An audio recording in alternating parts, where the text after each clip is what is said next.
नमस्ते, मैं हूं आपके साथ दिव्यांश शर्मा। कोरोना मरीजों में से लाखों लोग ऐसे हैं जिनका इलाज अस्पताल में नहीं बल्कि होम आइसोलेशन में हो रहा है।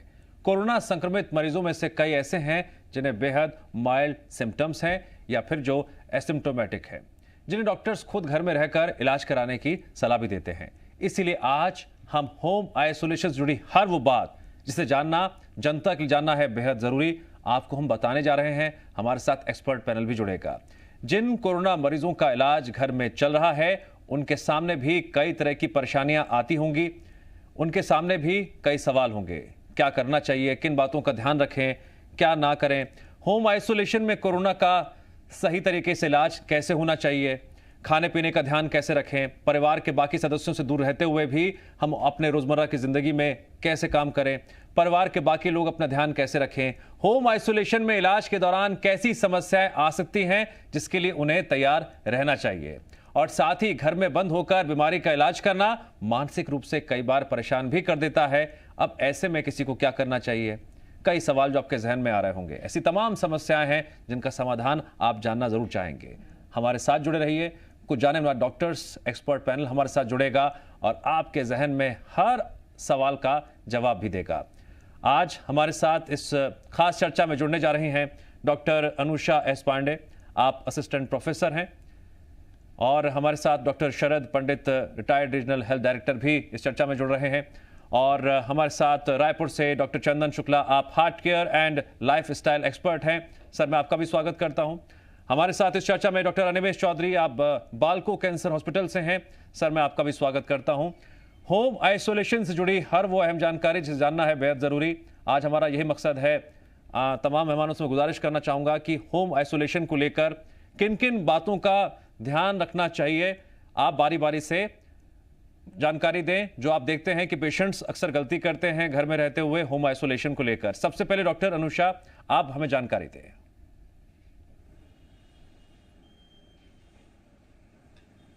हाँ जी, नमस्ते। मैं आप लोगों को यही बताना चाहती हूँ कि जो लोग सबसे पहले तो अगर जिनका टेस्ट पॉजिटिव आया है तो ज़रूरी नहीं है कि हर इंसान को हॉस्पिटलाइजेशन की ज़रूरत है। सबसे पहले तो यह है कि हमको मेंटली स्ट्रॉन्ग रहना है। जब इंसान मेंटली स्ट्रॉन्ग रहेगा तभी वो किसी भी बीमारी से लड़ सकता है। तो घबराना नहीं है, फिर अपने डॉक्टर से कंसल्ट करना है कि हमको क्या मेडिसिन लेनी है, किस समय क्या इन्वेस्टिगेशन कराना है, किस तरीके से हमको अपना ऑक्सीजन सैचुरेशन लेवल को मॉनिटर करके रखना है। तो ये सारी कुछ जो इम्पॉर्टेंट बातें हैं इनको ध्यान में रखना है। इन केस अगर कोई भी लक्षण बिगड़ता है तो ही हमको सीटी स्कैन की ज़रूरत है या हॉस्पिटलाइजेशन की ज़रूरत है। सबसे इम्पॉर्टेंट यह है कि हम अगर मेंटली स्ट्रॉन्ग रहेंगे तो ही हम इस बीमारी से बहुत अच्छी तरीके से लड़ सकेंगे और दूसरों का ख्याल भी रख सकेंगे।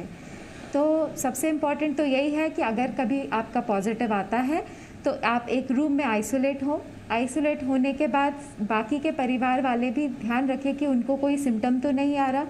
आइसोलेशन के समय हमको ये सारी चीज़ें ध्यान रखनी है कि किस तरीके से उनको खाना देना है, वो मेंटली भी एक्टिव रहें, डिप्रेस होने की ज़रूरत नहीं है, क्योंकि 90% लोगों को ये माइल्ड होकर निकल जा रहा है। बहुत ही कम ऐसे लोग हैं जिनको हॉस्पिटलाइजेशन की या ऑक्सीजन की ज़रूरत पड़ रही है। तो आपको घबराने की कोई ज़रूरत नहीं है। बस ये है कि हम अपने नियर एंड डियर वंस जो हैं उनकी सेफ्टी के लिए हम आइसोलेट रहें, क्योंकि बहुत इन्फेक्शियस बीमारी है, आप सब जानते हैं। और प्रॉपरली हम हर मेडिकेशन जो हमको रिक्वायर्ड है वो एक डॉक्टर के कंसल्टेशन से स्टार्ट करके चालू करते रहे। डॉक्टर शरद पंडित जी, सर मेरा आपसे सवाल ये है कि होम आइसोलेशन में कोई मरीज रह रहा है, अक्सर वो क्या क्या गलतियां कर बैठता है जिसका खामियाजा आसपास के लोगों को भुगतना पड़ सकता है। मैं चाहूँगा कि आप इस पर जोर डालें, इस पर फोकस करें कि किन किन गलतियों से एक होम आइसोलेटेड मरीज को बचना है।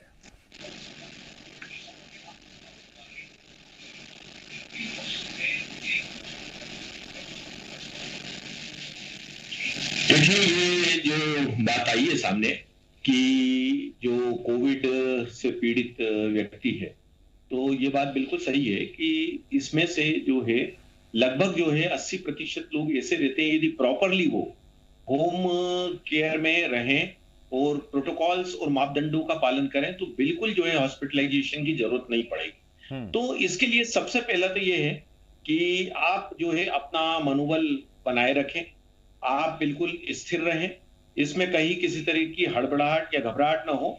और घर में रह के जो महत्वपूर्ण बात है वो ये है कि अपना ऑक्सीजन सेचुरेशन को बराबर ध्यान रखें। ऑक्सीजन सेचुरेशन कम नहीं होना चाहिए। देखिए, एक छोटा सा डिवाइस है जो पल्स ऑक्सीमीटर है, बहुत ज्यादा जो है वो कीमती उपकरण भी नहीं है।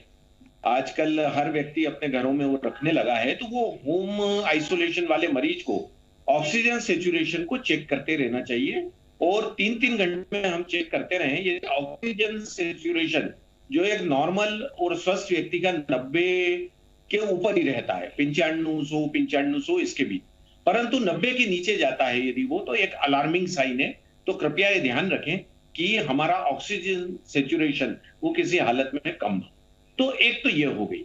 दूसरा जो है, यदि बुखार आपका है तो सिंपल पैरासीटामोल की गोली लेकर आप अपने बुखार को कंट्रोल कर सकते हैं और इसके अलावा बहुत ज्यादा मेडिकेशन की आवश्यकता नहीं है।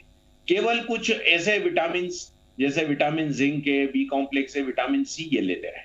दूसरा, जो व्यक्ति घर में अपना जो है डोमिसिलरी ट्रीटमेंट में है, उसको ये ध्यान रखना है कि वो घर में जो है स्वस्थ व्यक्तियों के संपर्क में नहीं आए, दूर रहे उनसे। इसके साथ ही साथ जो है मास्क का उपयोग करें और जो सामान्य प्रोटोकॉल है कि जो हैंड वॉशिंग है, सैनिटाइजेशन है, ये सारी चीजों का भी वो ध्यान रखे।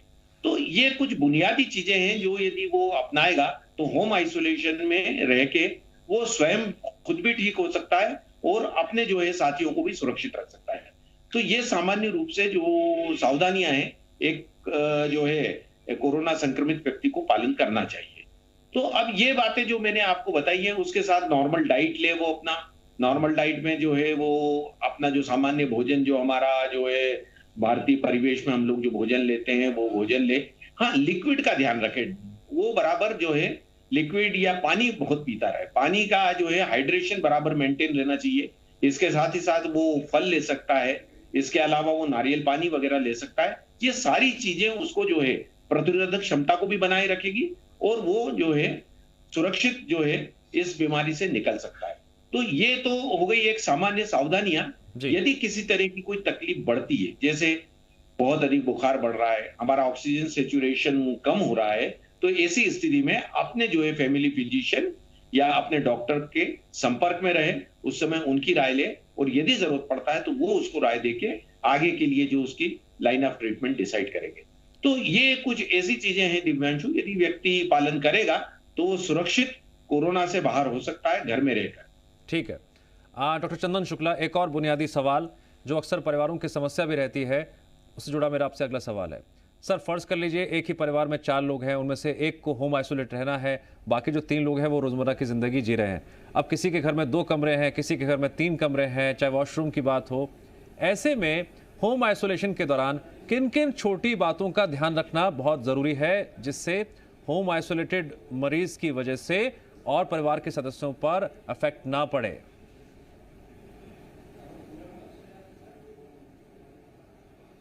बहुत अच्छा आपने सवाल पूछा है। जो कोरोना के मरीज हैं वो एक तो पहले तो खुद मरीज हो चुके हैं, उनका दूसरा एक सबसे बड़ा जिम्मेदारी ये हो जाता है कि वो स्प्रेड्स है, जो कोरोना का स्प्रेड है उनके बाकी सदस्यों को ना हो, वो भी उनका एक बहुत बड़ा जिम्मेदारी हो जाता है। तो सबसे पहले जिम्मेदारी ये है कि अपने लोगों जो बाकी लोग हैं उनकी इम्यूनिटी को स्ट्रॉन्ग करके रखें, उनका खान पान सही होना चाहिए, दूरी बना के रखें। जब भी अगर वो पास आते हैं तो मास्क लगा के रखें अपने हाथ में। अगर वो आपसे कुछ सामान दे करके जाते हैं, वापस अपने रूम में जाते हैं तो अपने हाथ को सैनिटाइज करें, अपने हाथ को बार बार धोते रहें ताकि उनका संक्रमण उनको ना हो जाए। दूसरी बात, होम आइसोलेशन में जो लोग हैं वो समझिए कि वो पहले स्टेज में है। पहले स्टेज कब आता है? जब कोरोना का हमको वायरस अटैक करता है, 2 से 3 दिन में हमको सिम्टम्स आते हैं, तब जाके हम चेक कराते हैं। इसका मतलब क्या हुआ कि आपको अगर कोरोना के सिम्टम्स आ रहे हैं तो आप ऑलरेडी 2 से 3 दिन या 5 दिन आपको हो चुका है।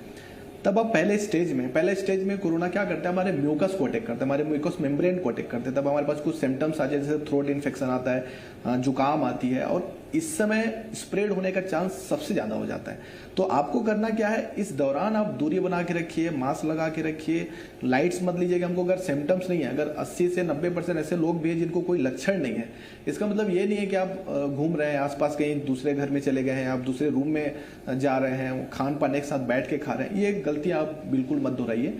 दूसरा, जो फर्स्ट स्टेज में जब मेडिसिन देते हैं, दवाइयाँ देते हैं, उस दवाइयाँ का कोर्स कंप्लीट जरूर कीजिए आप। कई लोग ऐसे हैं जिनको लक्षण नहीं है तो वो अपना दवा को प्रॉपर तरीके से नहीं ले रहे हैं। दूसरे लोग ये हैं जिनको दवा लेने के बाद कुछ सिम्टम्स आ रहे हैं क्योंकि वो खान पान और पानी की मात्रा पर्याप्त मात्रा में नहीं ले रहे हैं, तो उनको कुछ नोजिया वोमिटिंग आने का, जब हमारे बॉडी में डिहाइड्रेशन होने लगते हैं तो भी हमको कुछ सिम्टम्स आ रहे हैं। तो लोगों को लगता है कि मेडिसिन का डोज ज़्यादा हो रहा है। मेडिसिन का डोज ज़्यादा नहीं हो रहा है, आप प्रॉपर खान पान, आपका रहन सहन सही नहीं है। आपको पानी प्रॉपर लेना चाहिए, 4 से 5 लीटर डॉक्टर्स बोल रहे हैं, एडवाइस कर रहे हैं कि आपको पानी की कमी नहीं होनी चाहिए, न्यूट्रिशन की कमी नहीं होनी चाहिए, तो उस पर ज़्यादा कॉन्सेंट्रेट कीजिए। तीसरी बात, ठंडे चीज़ों को अवॉइड करना सबसे ज़्यादा जरूरी है। कई लोग हैं जो फ्रिज की पानी अभी भी ले रहे हैं, वो बोलते हैं डॉक्टर साहब मेरी हैबिट हो चुकी है कि फ्रिज का पानी लेना है, वो अभी भी फ्रिज की पानी ले रही हैं। इस दौरान वो आइसक्रीम भी खा रहे हैं, मीठे चीज़ खा रहे हैं, तो मैं उनको अवॉइड करने के लिए बोलूँगा। तीसरी महत्वपूर्ण चीज़ है कि अगर कोई लोग होम आइसोलेशन में है और उनकी उम्र ज़्यादा है, 40 साल से ज़्यादा है या 30 से ज़्यादा है, तो वो अपना बीपी और शुगर भी मॉनिटर करके रखिए। शुगर की मशीन आप आसानी से मार्केट से ले सकते हैं और उसको चेक करना भी, शुगर भी आसान है उसको टेस्ट करना। आप शुगर और बीपी भी प्रॉपर चेक करते रहिए कि आपका शुगर और बीपी कितना आ जा रहा है। और सबसे इंपॉर्टेंट बात यह है कि अगर कोई भी सिम्टम्स आपके पास आती है, प्रॉपर सेचुरेशन चेक कर दीजिए। आपका सिम्टम्स अगर वर्स्ट होता है तो आप डरिए मत, आप अपने डॉक्टर से कंसल्ट कीजिए, हॉस्पिटल जाइए। बहुत सारे लोग हैं जो बहुत ज़्यादा प्रॉब्लम्स को बढ़ाने के बाद हॉस्पिटल जा रहे हैं। आप पहले ही जाइए हॉस्पिटल, डॉक्टर से मिलिए और अपने लक्षणों को ठीक करवाइए। डॉक्टर अनिमेष चौधरी जी, सर अगला सवाल मेरा आपसे है। सर कई बात हम बहुत बड़ी बड़ी बातें सोचते हैं लेकिन छोटी बातें भूल जाते हैं, और जब बात आती है अंग्रेजी की तो कई लोग कंफ्यूज भी हो जाते हैं। अक्सर मैं बात करूंगा उन मरीजों की जो जिनमें माइल्ड सिम्टम्स दिखाई दे रहे हैं या फिर एसिम्टोमेटिक हैं। सर कोविड केयर सेंटर्स के बारे में हम सुनते हैं, होम आइसोलेशन के बारे में हम सुनते हैं, क्वारंटीन के बारे में हम सुनते हैं। अब ज़रा आप तमाम उन मरीजों का मार्गदर्शन करिए, उन्हें बारीकी से समझाइए कि quarantine centre, Covid care centre और होम आइसोलेशन किस दिशा में जाना है, किन बातों का ध्यान रखना है। सामान्य सी बात यह है कि क्वारंटीन का मतलब होता है कि आपको अभी बीमारी नहीं है, आपके अंदर इन्फेक्शन नहीं पाया गया है। जैसे कि पहले क्वारंटीन होता था कि आप एयरपोर्ट से आए और आप विदेशों से आ रहे हैं या फिर आप किसी कोविड प्रभावित क्षेत्र से आ रहे हैं तो आपको 14 दिन के लिए रखा जाता था। उस समय आपके अंदर कोई लक्षण भी नहीं होते थे और आपके अंदर बीमारी भी नहीं, मतलब आपके अंदर वायरस नहीं होता था। आप रैपिड एंटीजन टेस्ट आपका पॉजिटिव था ना, आरटीपीसीआर पॉजिटिव था, तो वह है क्वारंटीन शब्द। मतलब आपको बीमारी होने की संभावना है तब भी आपको एक 14 दिन के आइसोलेशन पीरियड में रखा गया है, दैट इज द क्वारंटीन। दूसरा होता है आइसोलेशन, मतलब आपको अब पता है कि आप बीमार हैं, आपके अंदर कोविड का इन्फेक्शन है। आप बीमार हो भी सकते हैं, नहीं भी हो सकते, पर आपके अंदर कोविड का इन्फेक्शन है, चाहे रैपिड एंटीजन टेस्ट के थ्रू या फिर आरटीपीसीआर टेस्ट के द्वारा हमें यह बात पता लग चुकी है। और अब हम यह बात पता करना चाह रहे हैं कि आप दूसरों को इन्फेक्शन फैला सकते हैं, इसलिए आपको एक आइसोलेशन पीरियड में रख दिया जा रहा है। और इसके अलावा होता है कोविड केयर सेंटर, जहां पे आप माइल्ड मरीजों का इलाज करते हैं। कोविड के मरीजों को जिनमें पहले से हमको पता लग चुका है आप में इन्फेक्शन है, उनको अगेन हम कुछ कैटेगरी में बांटते हैं। सबसे पहली कैटेगरी होती है असिम्प्टोमेटिक, मतलब आपके अंदर इन्फेक्शन है, आपने टेस्ट कराया इस कारण से कि आपके परिवार के किसी को कोविड पॉजिटिव आया या आप किसी कोविड पॉजिटिव के संपर्क में आए और आपने प्रिकॉशनरी टेस्ट करा लिया, आपको कोई लक्षण नहीं है, तो आप आराम से घर में रह सकते हैं। अगर कोई लक्षण नहीं है तो आपको किसी ट्रीटमेंट की जरूरत नहीं है, आप हैं एसिम्प्टोमेटिक। हाँ, आप दूसरों को फैला सकते हैं, इसलिए आपको कुछ समय के लिए घर में रहना है। और ऐसा माना जाता है कि 14 दिन का आइसोलेशन पीरियड माना जा रहा है, पर यह माना जाता है कि जिस दिन आपको पहला लक्षण आया था उसके 9 या 10 दिन के बाद आपके अंदर एप्लीकेशन बंद हो जाता है वायरस का, तो आप दूसरों को नहीं फैलाएंगे। तो अप्रोक्सीमेटली 10 दिन के बाद आप दूसरों के लिए इन्फेक्टिव नहीं होते हैं। दूसरे होते हैं माइल्ड सिम्टम वाले, जैसा कि अभी हमारे विशेषज्ञों ने बताया कि आपको सामान्य बुखार है, हल्की सर्दी खांसी है या कुछ लक्षण है, तो भी आप आराम से घर में ठीक हो सकते हैं। पर जैसा कि आपने एक प्रश्न पूछा कि अगर आपके घर में व्यवस्था नहीं है, आपके घर में पर्याप्त लैट्रिन बाथरूम नहीं है, आपके घर में पर्याप्त कमरे नहीं है, उसके लिए फिर आप कोविड सेंटर में जा सकते हैं। कोविड केयर सेंटर्स जो होते हैं वह ऐसे एसिम्प्टोमेटिक या माइल्ड इन्फेक्शन वाले मरीजों के लिए बनाए गए हैं जिन लोग अपने घर में होम आइसोलेशन में नहीं हो पाते। तो जिनका अपने घर में होम आइसोलेशन संभव नहीं है वह लोग कोविड केयर सेंटर में आ सकते हैं। बहुत से सामाजिक संगठन, बहुत से सरकार के द्वारा भी बहुत से कोविड केयर सेंटर का चालन किया जा रहा है और बहुत से सामाजिक संगठन भी बहुत कम रेट में या मुफ्त में इसका संचालन कर रहे हैं। इसमें आपको बहुत मिनिमम ट्रीटमेंट की जरूरत होती है। सामान्य सिम्टोमेटिक ट्रीटमेंट, बुखार के लिए पैरासीटामोल, सर्दी या खांसी के लिए आपको सिंपल जो लिवोसिट्रिजिन या एंटी डिकंजेस्टेंट जो हम देते हैं उसकी जरूरत पड़ती है। तो ये 3 शब्द जो आपने यूज किए, क्वारंटाइन, आइसोलेशन और कोविड केयर सेंटर, इन तीनों के लिए हम ऐसे इनका हम डेफिनेशन ऐसे बता सकते हैं। ठीक है। डॉक्टर अनुषा एस पांडे जी, अब सवाल मेरा आपसे है। मैम, कई बार क्या होता है कि हम जो सुनते हैं ना, हम उस पर यकीन कर लेते हैं। अब एक्सपर्ट्स जो सलाह दे रहे हैं, इसीलिए आज यही हमारी कोशिश है कि आप चारों हमारे साथ मौजूद हैं, अपने फील्ड में एक्सपर्ट्स हैं, कि आपके माध्यम से जनता को जो भी कन्फ्यूजन है उसका दूर हो सके। अब जैसा डॉक्टर बता रहे थे कि 14 दिन का टाइम है कि होम आइसोलेट रहना चाहिए, 10 दिन के बाद सेफ्टी रहती है। मैं चाहूँगा इस पर आप और मेडिकली ज़रा दर्शकों को समझाएं, बताएं कितने दिनों तक होम आइसोलेट रहना ज़रूरी है, क्योंकि कई सेंटर्स पर, कई ज़िलों में देखा गया है कि रिपोर्ट आने में टाइम लग जाता है, डेट बुक हो जाती है, इंतज़ार करना पड़ता है। कई बार लोग आलस में टेस्ट नहीं कराते हैं कि पॉजिटिव है या नेगेटिव है, कुछ दिनों का इंतज़ार करते हैं, फिर अपने घर से बाहर आ जाते हैं। छोटी छोटी बातें बारीकी से ज़रा बताइए दर्शकों को।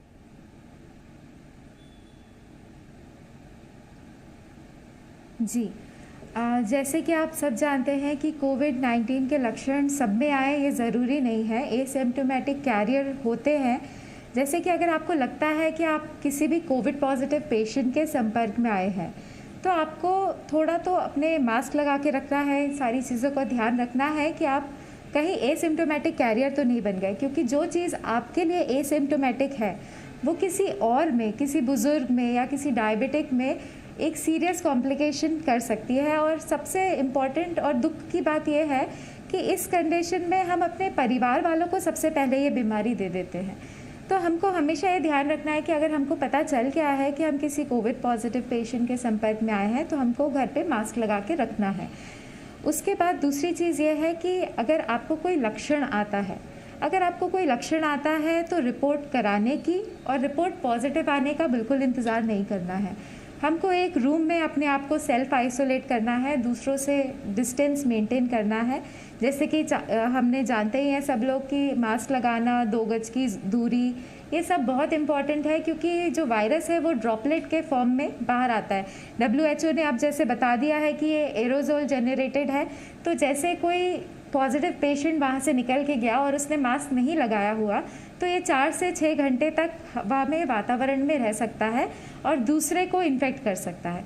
तो हम अगर कोई भी लक्षण आता है, भले ही हो सकता है वो कोविड ना भी हो, लेकिन सर्दी, जुकाम, बुखार या इस तरह का वीकनेस, कोई भी ऐसा लक्षण आता है, तो हम मास्क तो लगा सकते हैं, वो बहुत सिंपल चीज़ है। दूसरी चीज़ ये है कि अगर फीवर आता है, कुछ आता है, आप अपने आप को आइसोलेट कर लीजिए। आजकल बहुत सारी फैसिलिटीज़ हैं कि होम कलेक्शन हो जाता है सैंपल्स का, या फिर अगर आपको जाना भी है तो डबल मास्क लगा के बिल्कुल अलग अकेले जाए और टेस्ट करा के, गवर्नमेंट सेंटर हैं बहुत सारे, कहीं भी जाके आप टेस्ट करा सकते हैं। रैपिड एंटीजन टेस्ट की पॉजिटिविटी इतनी रिलायबल नहीं है, नेगेटिविटी। कई बार रैपिड एंटीजन किट्स जो है, क्योंकि आजकल नया स्ट्रेन आ गया है डबल म्यूटेशन, ट्रिपल म्यूटेशन का, तो वो फॉल्स नेगेटिव भी आ रहे हैं। तो ज़रूरी नहीं है कि आप अगर रैपिड एंटीजन टेस्ट में नेगेटिव आए हैं तो आपको कोविड नहीं है। जब तक आपको कोई भी लक्षण रहते हैं, आपको आइसोलेशन में ही रहना है। अगर रैपिड एंटीजन नेगेटिव आता है तो आप RT-PCR कराइए।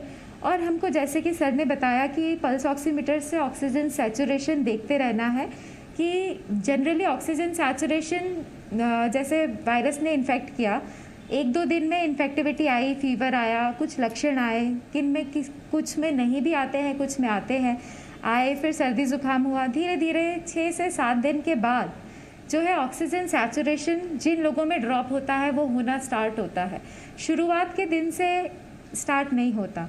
उसके बाद हमको ये ध्यान रखना है कि अगर डायबिटीज़ है या कोई और कोमॉर्बिडिटीज़ है, पेशेंट को और कोई बीमारी है साथ में, तो हमको ये ध्यान रखना है कि जो हम दवाई हमारे डॉक्टर ने बताई है, अगर उसमें स्टेरॉइड है, तो हमको ये चेक करना है कि डायबिटीज़ वालों को शुगर, ब्लड शुगर जो है वो अनकंट्रोल ना हो जाए। हमको अपने डॉक्टर को अपनी डायबिटीज़ के बारे में भी बताना है। बहुत सारी छोटी छोटी चीज़ें हैं जो हमको ध्यान रखना है। दूसरी चीज़ ये है कि ये तो हो गया जब लक्षण आए, पॉजिटिव आए या नहीं आए। कब तक हमको आइसोलेशन मेंटेन करना है अगर हम घर पे ही है तो। अगर हम घर पे है तो वायरस के जो रेप्लिकेशन फेज़ है वो 11 दिन तक का मिनिमम होता है। तो 11 दिन तक तो आपके अंदर वायरस है ही, तो आप 11 दिन तक तो मिनिमम है आइसोलेट रहना है। 14 से 15 दिन के बाद ही किसी का रिपोर्ट नेगेटिव आता है। कुछ चीज़ें हमको ध्यान रखनी है, जैसे बीटाडीन के गार्गल्स बहुत ही इफ़ेक्टिव है और उससे वायरल लोड कम होता है। स्टीम इनहेलेशन बहुत इंपॉर्टेंट है, क्योंकि ये जो है 60 डिग्री सेंटीग्रेड के ऐसा स्टडीज़ है कि उसके बाद जो है वायरस उस टेम्परेचर पे इनफेक्टिव हो जाता है। तो वो स्टीम इनहेलेशन, गार्गल्स, ये सब करते रहना है। और 14 दिन तक जिन लोगों को सिम्टम नहीं भी हैं और वो पॉजिटिव आए हैं, तो एटलीस्ट फॉर 14 डेज़ तक हमको आइसोलेशन में रहना है। उसके बाद हमको अपना टेस्ट रिपीट कराना है, उसके बाद ही हमको आइसोलेशन ब्रेक करना है। तो ये सारी चीज़ें हमको ध्यान रखना है। इफ़ इन केस सिम्टम्स कुछ वर्सन अप होते हैं, बिगड़ते हैं, जैसे पल्स ऑक्सीमीटर में सैचुरेशन ड्रॉप होता है, तो हमको तुरंत डॉक्टर को दिखाना है। हो सकता है आपका तो डॉक्टर बिल्कुल लापरवाही नहीं बरतनी है। ये तो मैं लगातार जनता से कहता हूं कि जरा सा भी आपको लगता है कि आपकी सेहत बिगड़ रही है, तुरंत डॉक्टर को कॉल कीजिए। हम बात कर रहे हैं उन मरीजों की जिनमें माइल्ड सिम्टम्स हैं या एसिम्टोमेटिक हैं, लक्षण दिखाई नहीं दे रहे हैं, होम आइसोलेशन में रह रहे हैं। किन किन बातों का ध्यान रखना है, हमारा एक्सपर्ट पैनल लगातार हमारे साथ जुड़ा हुआ है। यहाँ एक छोटे से ब्रेक के लिए रुक रहे हैं, जल्द वापस आते हैं।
जी हाँ, होम आइसोलेशन में आप अपना ध्यान कैसे रखें, आपके पूरे परिवार का ख्याल कैसे रखें, किन बातों का आपको ध्यान रखना है, क्या क्या सावधानियां बरतनी है, खान पान से लेकर रहन सहन तक, हर वो छोटी छोटी बात आज हम दर्शकों तक पहुंचा रहे हैं।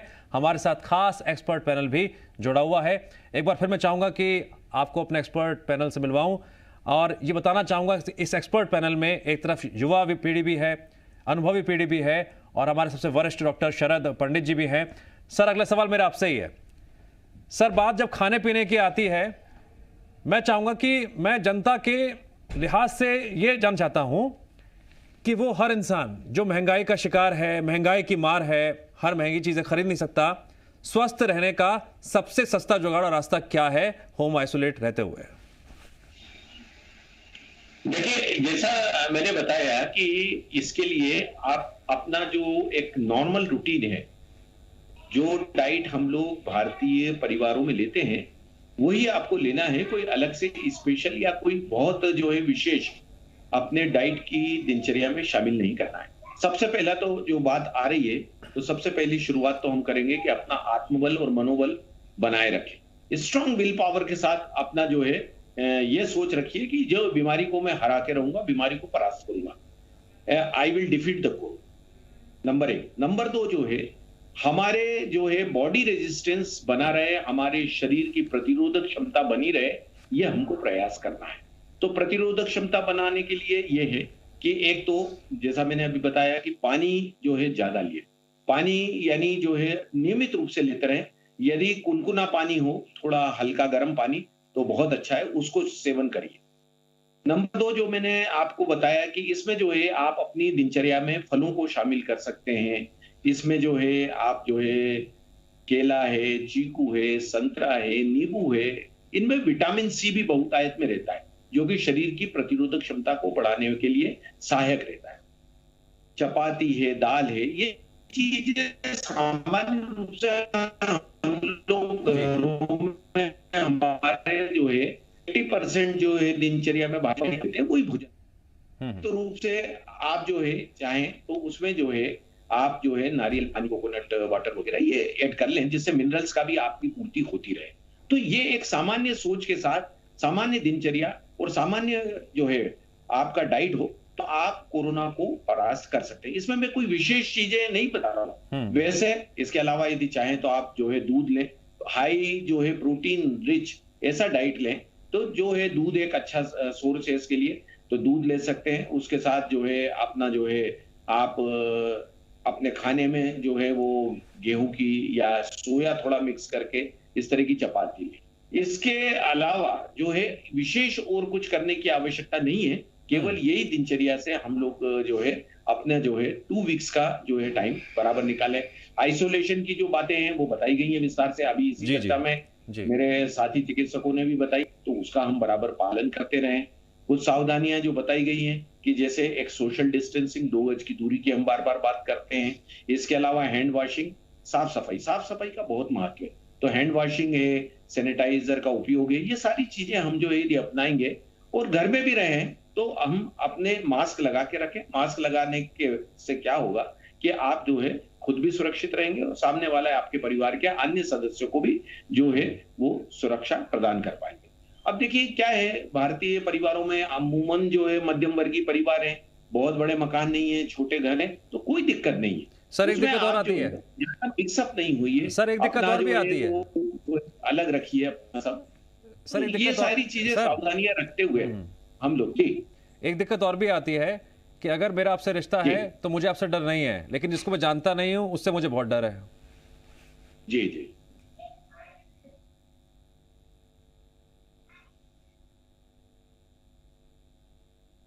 नहीं देखिए, अभी तो आपको अपने जो है अपने आप को सुरक्षित रखना है और सामने वाले को भी सुरक्षित रखना है। तो इसके लिए यह आवश्यक है कि आप स्वयं भी सावधानियां रखें और सामने वाले को भी सुरक्षित रखें। और उसके लिए आवश्यक है जो सामान्य दिशा निर्देश हैं, जो सामान्य प्रोटोकॉल्स हैं, हम लोग जो बार बार बात कर रहे हैं और कई महीनों से बात कर रहे हैं, बल्कि पिछले 1.5 साल से लगातार बात कर रहे हैं कि सोशल डिस्टेंसिंग, मास्क का उपयोग और हैंड वॉशिंग, ये 3 ऐसे मूल मंत्र हैं जिनके द्वारा हम स्वयं भी सुरक्षित रह सकते हैं और सामने वाले को भी, चाहे वो हमारा परिवार का सदस्य हो, चाहे कोई बाहर का व्यक्ति हो, ठीक है, तो इसको सबको सुरक्षा प्रदान कर सकते हैं।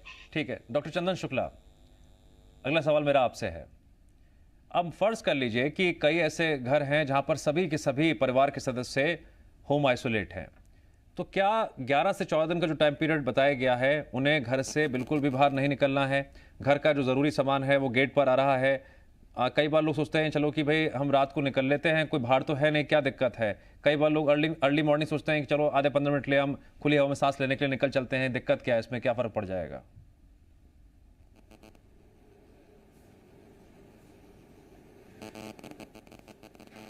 जी, अभी बहुत सारे केसेस ऐसे मिल रहे हैं हमको जो बोलते हैं कि सर इम्यूनिटी बढ़ाने के लिए तो हमको योगा और वॉकिंग करना चाहिए, तो वो सुबह सुबह वॉकिंग पे भी निकल जा रहे हैं। नाइट में कोई नहीं रहता तो वो अपने टहलने निकल जाते हैं। तो मैं उनको बोलूँगा कि अपने घर में रहें, घर में भी रह करके आप इम्यूनिटी को डेवलप कर सकते हैं। और इम्यूनिटी ऐसी चीज़ नहीं है कि आप एक दिन वॉकिंग करने से या एक दिन मॉर्निंग वॉक करने से आप अपनी इम्यूनिटी को डेवलप कर सकते हैं। तो ज़रूरी ये है कि आपके पास जो गाइडलाइंस डॉक्टर द्वारा दिया जा रहा है वो उसको प्रॉपर फॉलो करें। कोरोना अभी पेंडेमिक के साथ साथ इन्फोडेमिक भी हो चुका है। इन्फोडेमिक का मतलब ये कि इन्फॉर्मेशन के द्वारा लोगों को जानकारी दे दे के हम उनको गलत डायरेक्शन में लेके जा रहे हैं। मतलब जानकारियां हमारे पास आ रही है, लेकिन बहुत सारे ऐसे जानकारियां मिल रही हैं कि लोग डर जा रहे हैं। एक व्यक्ति ठीक हो रहा है, वो दूसरे को अपना एक्सपीरियंस जो है वो मैसेज के थ्रू या फ़ोन के करके दूसरे को जानकारी देता है कि भाई मैं इतने दिन तक था, मुझे तो कोई तकलीफ नहीं, मैं तो वॉकिंग भी किया हूँ, मैं तो योगा भी किया हूँ, मैं तो पड़ोसी के साथ भी घूमने गया हूँ। तो उनको लगता है कि भाई वो अगर आपके द्वारा नहीं फैला है तो सबको द्वारा नहीं फैलेगा। ऐसा नहीं है। आप अपना गाइडलाइंस जो दिया जा रहा है डॉक्टर के द्वारा, हॉस्पिटल्स के द्वारा, उसको प्रॉपर तरीके से फॉलो कीजिए। गलत इन्फॉर्मेशन लोगों को मत दीजिए। आपको जो ट्रीटमेंट दिया जा रहा है डॉक्टरों के द्वारा वो ट्रीटमेंट आप दूसरे को मत बताइए। आप उनको बोलिए कि आप अपने डॉक्टर से मिलिए और उनके द्वारा सलाह करके ही आप दवाइयाँ लें। ऐसे कई सारे लोग हैं जो खुद तो दवा ले रहे हैं और वही दवा अपने दूसरे परिवार के जो सदस्य हैं उनको भी दे रहे हैं। तो ये जो जानकारियां हैं लोगों तक सही तरीके से नहीं पहुंच पा रही, और पहुंच रही तो बहुत गलत तरीके से पहुंच रही है।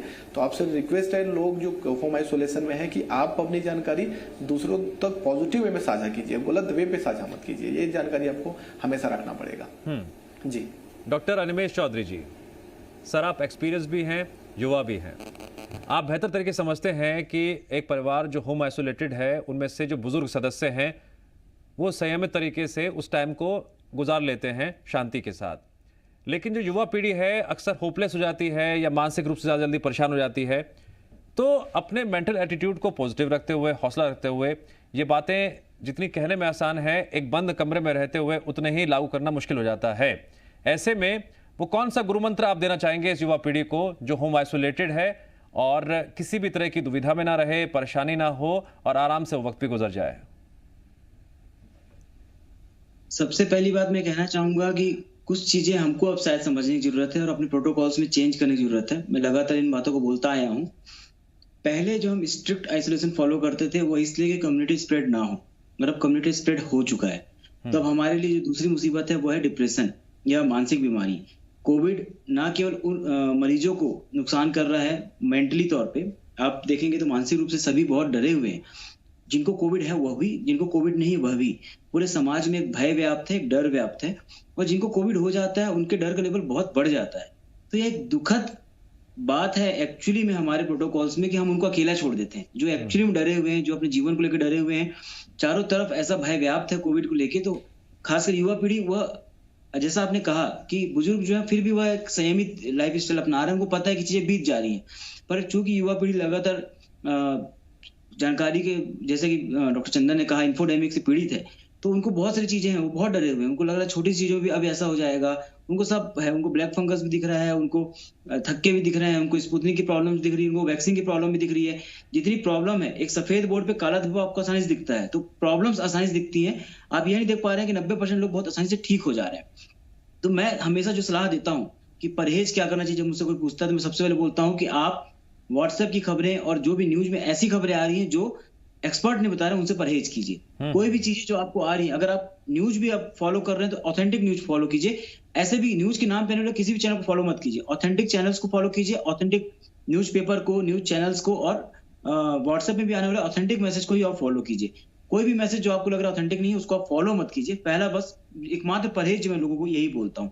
इसके अलावा बोलता हूँ कि आप जब तक घर में है इस समय को आप ऐसे यूज कीजिए कि आपकी बहुत सारी ऐसी चीजें थी जो आप कभी कर नहीं पाए, आपकी बहुत सी हॉबीज थी, बहुत सारी चीजें आप करना चाहते थे, तो आप जो आपकी टेक्नोलॉजी आप उसको वैसे यूज कीजिए। आप आराम से गाना सीख सकते हैं, गिटार बजाना सीख सकते हैं, ड्राइंग सीख सकते हैं, बहुत सी चीजें जो आप कभी सीखना चाहते थे पर आप नहीं सीख पाए, कभी समय नहीं था, कभी आपके पास टीचर नहीं थे, या आप जिस क्षेत्र से बिलोंग करते हैं वहां पे आपके पास फैसिलिटीज नहीं थी।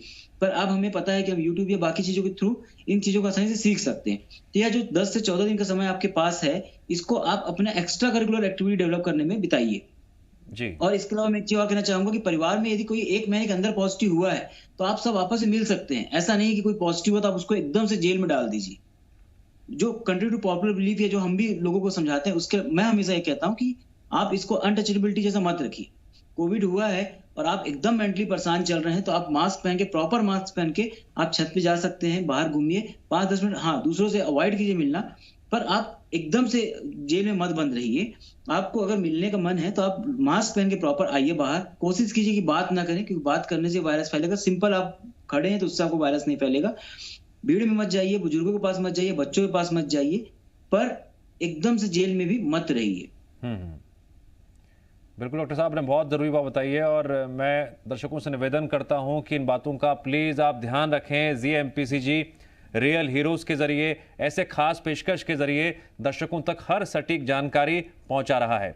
डॉक्टर अनुषा, अब मेरा सवाल आपसे है, जब हम होम आइसोलेटेड होते हैं, अब जिसकी जो हॉबी है उस हॉबी में वो पूरी तरह से डूब भी जाता है, लेकिन कई ऐसे लोग हैं जिनके साथ ही लैपटॉप होते हैं, मोबाइल होते हैं, या फिर टीवी होगा या किताबें होंगी। कितना ज़्यादा कितना कम, ये भी एक असमंजस की स्थिति होती है और फिर वहाँ पर भी एक बड़ी भूल जिंदगी भर के लिए मुश्किल खड़ी कर सकती है। कैसे?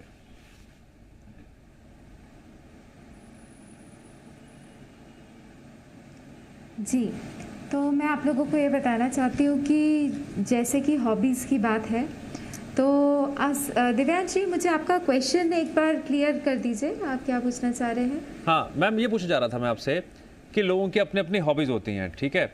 अब लैपटॉप, टीवी या फिर मोबाइल के ज़रिए कई बार अपना टाइम हम स्पेंड करने की कोशिश करते हैं। क्या ये हमारी सेहत पर कुछ नेगेटिव असर डालता है? घंटों उस पर बैठे रहते हैं, कितनी देर बैठे ना बैठें, किन किन बातों का ध्यान रखें?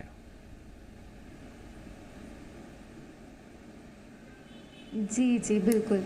जैसे कि सबसे इम्पॉर्टेंट तो यही है, सबसे पहले आता है मोबाइल। तो मोबाइल अगर हम लोग बहुत लंबे समय तक देखते रहेंगे तो फिर ऑब्वियसली हमारी आईज़ पे स्ट्रेन आएगा, हो सकता है आँखों में दर्द होने लगे, सर में दर्द होने लगे। तो हमको कंटिन्यूसली भी बहुत ज़्यादा, और दूसरी चीज़ ये है कि उसका जो लाइट है, मोबाइल के लाइट को हमको डिम करके रखना है। उसमें ब्लू फिल्टर एक ऑप्शन होता है, उसको ऑन करके रखना है कि इन केस अगर हम कोई सीरीज़ भी देख रहे हैं, नेटफ्लिक्स पे कुछ देख रहे हैं, तो हमको ये ध्यान रखना है कि हमको हमारी आंखों पे बहुत ज़्यादा स्ट्रेन ना पड़े। और अगर हमको लगता है कि आंखों पे स्ट्रेन पड़ रहा है तो हमको उसी समय आंखें बंद करके थोड़ा रिलैक्स करना है, कुछ समय का ब्रेक लेना है 2-4 घंटे का। उस समय हम कुछ और करें, म्यूज़िक सुन सकते हैं। लैपटॉप पे भी हम लोगों को, लैपटॉप सेम मोबाइल जैसा ही है, उस पर भी लोग बाग सीरीज़ देखते हैं। जो अपने व्हाट्सएप है, फेसबुक है, उस पर सबसे इम्पॉर्टेंट चीज़ है कि जो नेगेटिव चीज़ें आ रही हैं, जैसे कि ब्लैक फंगस है या कोई भी ऐसी चीज़ है, वो 1000 में से एक इंसान को हो रही है, तो हम ये नहीं सोच सकते कि ये हमको होने वाला है। तो हमको नेगेटिव चीज़ों को ना देखते हुए ज़्यादा से ज़्यादा पॉजिटिव चीज़ें सुननी है और देखनी है।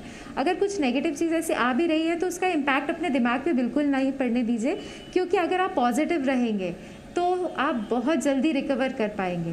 तो मैं बस आपको यही बताना चाहती हूँ कि अगर आपकी आंखों पे स्ट्रेन आ रहा है, सर में दर्द हो रहा है या इस तरह के कोई भी सिम्टम हो रहे हैं, तो लगातार लैपटॉप, टीवी या मोबाइल हमको नहीं देखना है, हमको ब्रेक लेना है। उस समय हम दूसरी अपनी हॉबीज़ पे ध्यान दे सकते हैं, जैसे पेंटिंग कर सकते हैं, स्केचिंग कर सकते हैं। अगर घर में कुछ भी अवेलेबल नहीं है, लॉकडाउन लगा हुआ है, हम अपने दोस्तों से, परिवार वालों से बात कर सकते हैं, वीडियो कॉलिंग पे बात कर सकते हैं। जो हमारे गैजेट्स हैं, हमको उनको एक पॉजिटिव वे में हम उनको यूज़ कर सकते हैं। इनफैक्ट हम पोएम लिख सकते हैं, कुछ राइटिंग वर्क कर सकते हैं, कुछ पढ़ाई कर सकते हैं, नॉवेल पढ़ सकते हैं, बहुत सारी ऐसी चीज़ें हैं। इनफैक्ट हम अपनी बॉडी पे ध्यान दे सकते हैं। जो चीज़ें हम हमेशा से, जो हमारे पास टाइम नहीं रहता इसलिए हम कर नहीं पाते, जैसे सर ने भी बताया, वो हम सब कर सकते हैं। तो ये सारी चीज़ों का ध्यान रखते हुए कि आंखों पे स्ट्रेन ना आए, सर में दर्द ना हो, ये सब चीज़ें ध्यान रखते हुए ही आप अपने गैजेट्स का भी यूज़ करें और नेगेटिव बातों से बहुत दूर रहिए।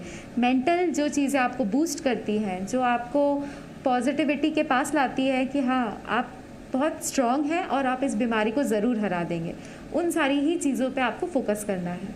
ठीक है। डॉक्टर शरद पंडित, ज़्यादातर राज्यों में ये सुविधा दी गई है कि जो भी मरीज़ होम आइसोलेटेड हैं उन तक किट पहुंचाई जा रही है, लेकिन कई ऐसे क्षेत्र हैं जहां पर ये किट नहीं पहुंच पाती है। तो उमूमन क्या होता है कि पड़ोसी ने फ़ोन के ज़रिए या किसी माध्यम से जानकारी दे दी कि भाई ये दवा ले लीजिए आप, तो वही दवा ऑर्डर कर लेते हैं, मंगा लेते हैं और फिर उसका कई बार नेगेटिव इम्पैक्ट भी पड़ता है। तो डॉक्टर शरद पंडित, जरा आप दर्शकों को जानकारी दीजिए कि बिना किसी सलाह के एक भी दवाई ना ले, कोई भी दवाई लेना खतरनाक साबित हो सकता है। देखिए, अपने वार्ता की शुरुआत में मैंने ये कहा था कि कोई विशेष दवाइयों की आवश्यकता नहीं है। आपको बहुत ही सिंपल मैंने एक बताया था कि पैरासीटामोल की एक टेबलेट आती है, यदि बुखार के लक्षण है तो वो आप ले सकते हैं। अदरवाइज जो है आपके जो फैमिली फिजिशियन है या आपके जो डॉक्टर्स हैं, जो आपके जिनसे संपर्क है, जिनसे आपके संबंध है, उनसे आप सलाह लीजिए। सामान्य रूप से होम आइसोलेशन वाले पेशेंट को केवल एक चीज आवश्यक है कि अपनी दिनचर्या को बराबर नियमित रखे, शरीर की प्रतिरोधक क्षमता बनी रहे, उसके लिए जो सामान्य रूप से अपने जो डाइट है वो उसको लेता रहे। तीसरा जो अभी बात बताई गई कि किसी भी तरह से आप एग्जॉस्ट हो रहे हो, कहीं आप मतलब जो है जिस चीज से थक रहे हो, ऐसे कोई भी कार्य न करें। अभी जो है ये बातें सब अपनी चर्चा में आई है। अब दवाइयों के किट यदि जो है जो पहुंचाए जाते हैं जो कारपोरेशन के द्वारा या गवर्नमेंट सेक्टर के द्वारा, जो हेल्थ सेक्टर है उसके द्वारा, यदि आपके पास नहीं भी आया है तो कोई विशेष दवाइयों की आवश्यकता नहीं है। केवल आपको पैरासीटामोल की गोली अपने पास रखना है। खास करके जो है जब बुखार या इस तरह के कोई बॉडी एक या शरीर में दर्द है, ऐंठन, इस तरह के लक्षण हो तो आप ले सकते हैं। इसके अलावा कोई भी दवा नहीं ली जाना चाहिए सामान्य रूप से अपनी मर्जी से। देखिए, विटामिन सी की गोली, विटामिन जिंक की गोली, कैल्शियम है, विटामिन डी है, या आप ले सकते हैं, इसमें कोई किसी तरह की रोक टोक नहीं है। खास करके ये किट की जो समस्या आपने अभी सामने रखी है, विशेष करके हमारे ग्रामीण क्षेत्रों में, वहां घरों तक जो है ये किट नहीं पहुंचती है, परंतु उसके लिए कोई विशेष दवा की आवश्यकता नहीं है। केवल जो है आप विटामिन की गोली, नॉर्मल डाइट, आत्मबल को ऊंचा रखते हुए आप अपनी सामान्य जो है दिनचर्या जो है वो बिताएं, और साथ ही साथ अपने शरीर की प्रतिरोधक क्षमता को बनाए रखने के लिए विशेष कोई आवश्यकता नहीं है।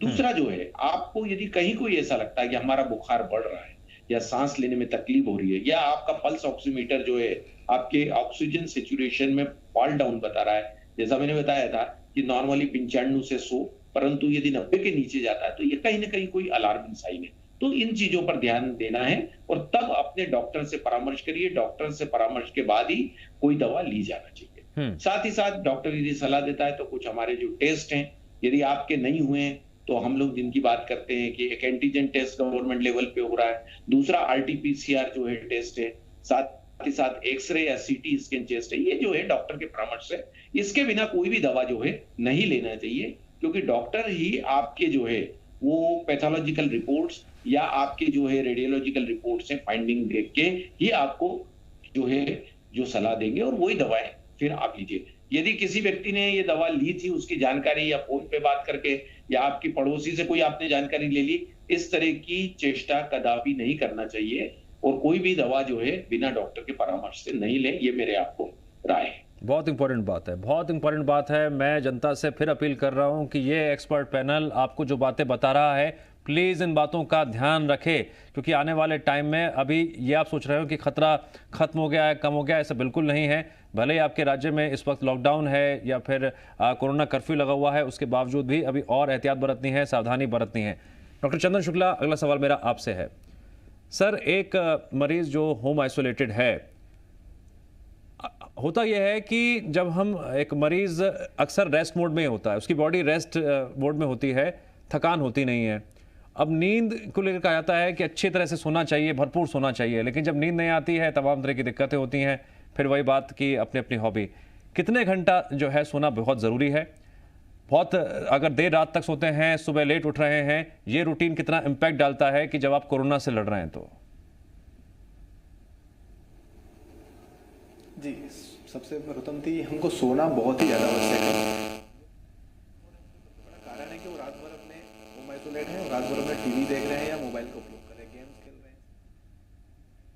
तो अपना आप एक टाइमिंग शेड्यूल फिक्स कीजिए, आप अपना टाइम टेबल बनाइए। आपके पास में पर्याप्त समय है, आप अपने पीछे समय को याद कीजिए कि जब हमारे पास ये इन्फॉर्मेशन नहीं होते थे, ये टेक्नोलॉजी नहीं हुआ करते थे, तो हम अपना पूरा समय कैसे व्यतीत करते थे। और अपना एक टाइम टेबल बनाइए कि मुझे किस समय उठना है, मुझे किस समय सोना है, मुझे दवाइयाँ किस समय लेना है। कई ऐसे भी लोग हैं जो दवाइयाँ समय पे नहीं लेते हैं, दवाइयाँ बहुत लेट से ले रहे हैं। जब दवाइयाँ का सेवन हम करते हैं तब हमको नींद आती है, उस समय तो सो जाते हैं। रात के समय हम अपने टेक्नोलॉजी का उपयोग करते हैं, फोन का उपयोग करते हैं और हम रात भर जगते रहते हैं। तो नींद हमको याद रख लीजिए अभी 8 से 9 घंटा सोइए। हम लोग जनरली बोलते हैं 6 से 7 घंटा, भी आपको सोना है 8 से 9 घंटा।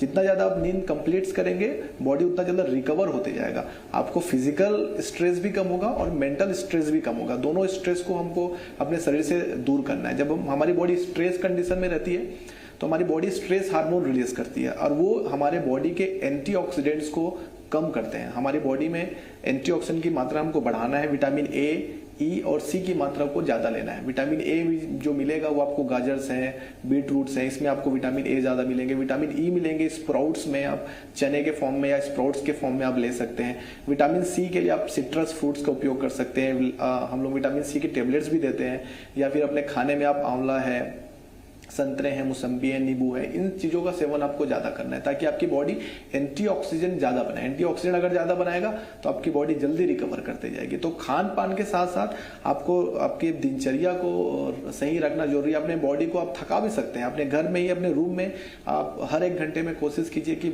वॉकिंग करें। आप अगर योगा के कुछ डॉक्टर साहब एक्सरसाइज कर सकते हैं मरीज के अपने रूम में? मॉर्निंग मोड एक्सरसाइज कर सकते हैं, एक्सरसाइज कीजिए बिल्कुल। अगर आपको सिम्टम्स बिल्कुल नहीं है तो आप माइल्ड एक्सरसाइज कर सकते हैं। जैसे कि हम लोग बोलते हैं सूक्ष्म व्यायाम बोलते हैं उसको, लूजनिंग एक्सरसाइज बोलते हैं। ज्वाइंट्स का एक्सरसाइज होता है, गले का एक्सरसाइज होता है, जिम बॉडी और वेट एक्सरसाइज। कई लोग हैं जो वेट एक्सरसाइज करते हैं, वो खतरनाक हो सकती है। वो कर सकते। वेट एक्सरसाइज नहीं करना है आपको, डिप्स नहीं लगाना है आपको, जिमिंग का कोई एक्सरसाइज नहीं करना है, डंबल्स वाले कोई एक्सरसाइज मत कीजिए। आप सिंपल वाले एक्सरसाइज कीजिए जो आपको बॉडी को थकाए ना। वो सिर्फ आपको एक एनर्जेटिक तौर पे एक्सरसाइज का उपयोग करना है आपको। ठीक है डॉक्टर अनिमेष चौधरी जी, सर मेरा आपसे आखिरी सवाल है और ये आखिरी सवाल युवा वर्ग के लिए बहुत महत्वपूर्ण है। सर ऐसी कई बुरी आदतें हैं जिनका शिकार युवा पीढ़ी होती है। जब एक मरीज के तौर पर एक होम आइसोलेशन के दौरान वो बुरी आदतें भी अगर कायम रहती हैं तो कितना खतरनाक साबित हो सकता है घर में रहते हुए। आप समझ गए होंगे मेरा इशारा क्या है। बहुत ही अच्छा प्रश्न पूछा है आपने। और जैसे डॉक्टर शरद जी ने बताया ऑलरेडी कि इम्यूनिटी कोई भी एक दिन में डेवलप नहीं होती है। होता क्या है कि जब लोगों को कोविड हो रहा है या कोई बीमारी हो रही है तो वो दुनिया भर की चीजें करना स्टार्ट कर दे रहे हैं कि अपनी इम्यूनिटी डेवलप करेंगे और हमें सर क्या करना चाहिए, हमें कैसा लाइफस्टाइल चेंज करना चाहिए। डॉक्टर पंडित ने एक बात बार बार बोली कि हमारी पुरातन भारतीय शैली, और मैं भी यह बात हमेशा बोलता आया हूँ कि हेल्दी लाइफस्टाइल के लिए आपको बीमार होने की आवश्यकता नहीं है। आप शुरू से ही हेल्दी लाइफस्टाइल अपनाइए। अगर आप पहले से कोई किसी व्यसन में ग्रसित हैं और उसके बाद आप बोलते हैं कि मुझको यह दवाई साइड इफेक्ट करेगी या ऐसा होगा या वैसा कुछ हो तो नहीं जाएगा, आप पहले से ही अपने शरीर के प्रति ईमानदार नहीं थे और आप अभी जो डर रहे हैं, मैं मतलब कुछ कड़वी बातें बोलना चाह रहा हूँ पर सच्चाई यही है कि जब अचानक से आप अपने बीमारी को लेकर डरते हैं कि मुझे कुछ हो तो नहीं जाएगा और आप दुनिया भर के व्यसन पहले से कर रहे हैं, तो आप खुद ही सोचिए कि आपको पता है कि वह व्यसन क्या नुकसान कर सकते हैं। और उसके बाद लिटरली हमसे लोग पूछते हैं कि सर कितने दिन बाद हम अल्कोहल ले सकते हैं, कितने दिन बाद हम स्मोकिंग कर सकते हैं। मतलब आपको एक मौका मिला है इन चीजों को छोड़ने का, आप नहीं छोड़ना चाह रहे हैं। आपको ये बात समझ में नहीं आ रही है कि जब स्वस्थ लोगों को भी यह बीमारी नुकसान पहुंचा रही है तो अगर आप पहले से अपने लीवर को, अपने फेफड़ों को, अपने शरीर के बाकी अंगों को नुकसान पहुंचा के रखेंगे, उनको कमजोर रखेंगे तो आपको कितना नुकसान हो। तो 2 चीजें टेक होम मैसेज के तौर पे मैं जो कहना चाहूंगा, जो एक पंडित सर ने कही बार बार कि स्वस्थ जीवन शैली के लिए आपको बीमार होने की वेट नहीं करना है। आप जब चाहें तुरंत स्वस्थ जीवन शैली अपनाइए ताकि आप स्वस्थ रहें। स्वस्थ जीवन शैली आपको बीमार होने से नहीं रोकेगी, पर यदि आप बीमार पड़ते हैं तो आपको नुकसान कम होगा, पहली बात। और दूसरी बात, ये बहुत अच्छा मौका मिला है आपको अपने व्यसन को छोड़ने का, क्योंकि लंबे समय तक लॉकडाउन भी चल रहा है, चीजों की उपलब्धता कम है, तो चीजों की मतलब व्यसन वाली चीजों की उपलब्धता कम है। तो अगर आप छोड़ पाए तो अपने ऊपर और अपने परिवार के ऊपर यह एक एहसान कीजिए और एक स्वस्थ जीवन शैली की ओर चलिए। भविष्य में स्वस्थ जीवन शैली से ज्यादा सस्ता उपाय डॉक्टर अनिमेष चौधरी जी, डॉक्टर चंदन शुक्ला, डॉक्टर शरद पंडित और डॉक्टर अनुषा एस पांडे जी, आप चारों मेहमानों का बहुत बहुत शुक्रिया। बतौर एक्सपर्ट पैनल आपने जनता को बहुत महत्वपूर्ण जानकारी दी है और उम्मीद करते हैं कि अब कोई मरीज होम आइसोलेट में है तो आइसोलेट रहते हुए उसे किन किन बातों का ध्यान रखना है वो गांठ बांध ले।